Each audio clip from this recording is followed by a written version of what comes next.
राजा भोज के दरबार में कालिदास नामक एक महान और विद्वान कवि थे।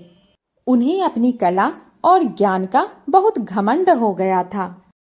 प्राचीन काल में यात्रा करने के लिए रेल अथवा बस जैसे कोई साधन नहीं होते थे। अधिकतर लोग एक गांव से दूसरे गांव जाने के लिए पैदल ही यात्रा करते थे। एक बार कवि कालिदास भी यात्रा पर निकले। मार्ग में उन्हें बहुत जोरों की प्यास लगी।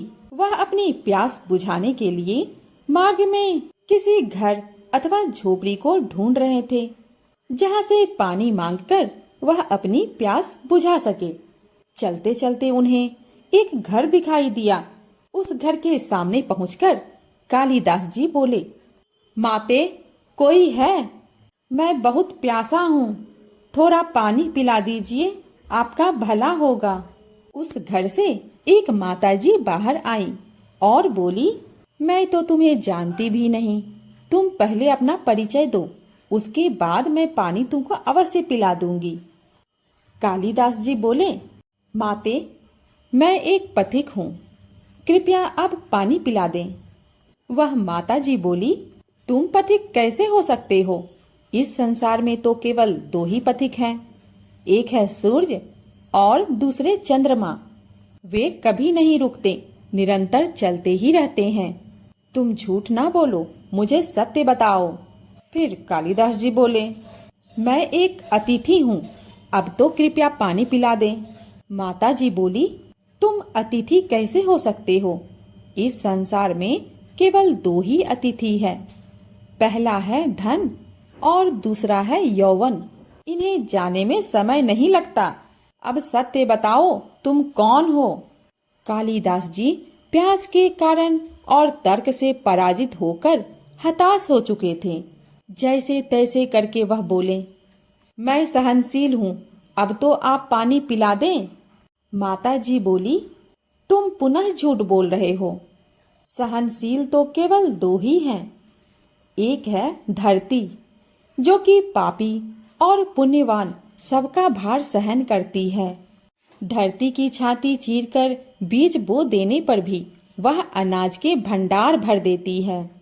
दूसरे सहनशील हैं पेड़, जिनको पत्थर मारो तो भी मीठे फल देते हैं। तुम सहनशील नहीं हो, सच बताओ, तुम कौन हो? कालिदास जी अब मूर्छा की स्थिति में आ गए और बोले, मैं एक हठी हूँ। माता जी बोली, क्यों असत्य पर असत्य बोलते जा रहे हो? संसार में हठी तो केवल दो ही हैं, पहला है नख और दूसरे हैं केस अर्थात बाल। उन्हें जितना भी काटो वे पुनः निकल आते हैं। अब सच बताओ, तुम कौन हो? अब कालिदास जी पूर्णतः पराजित और अपमानित हो चुके थे। वे बोले, मैं मूर्ख हूँ। माताजी बोली, तुम मूर्ख कैसे हो सकते हो? मूर्ख तो दो ही हैं, पहला है वह राजा जो बिना योग्यता के भी सभी पर शासन करता है, और दूसरा है उसके दरबार का पंडित, जो राजा को खुश करने के लिए उसकी गलत बातों को भी सही सिद्ध करने की चेष्टा में लगा रहता है और सदैव उसका झूठा गुणगान करता रहता है।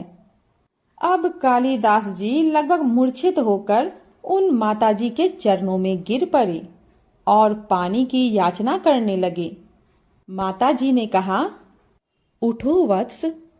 उनकी आवाज सुनकर कालिदास जी ने ऊपर देखा तो वहां साक्षात सरस्वती माता खड़ी थीं। कालिदास जी ने उनके चरणों में पुनः नमस्कार किया। सरस्वती माता ने कहा, शिक्षा से ज्ञान आता है, अहंकार नहीं।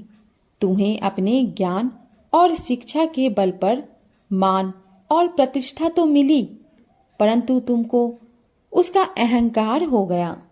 इसलिए मुझे तुम्हारा घमंड तोड़ने के लिए, अहंकार नष्ट करने के लिए मुझे यह लीला करनी पड़ी।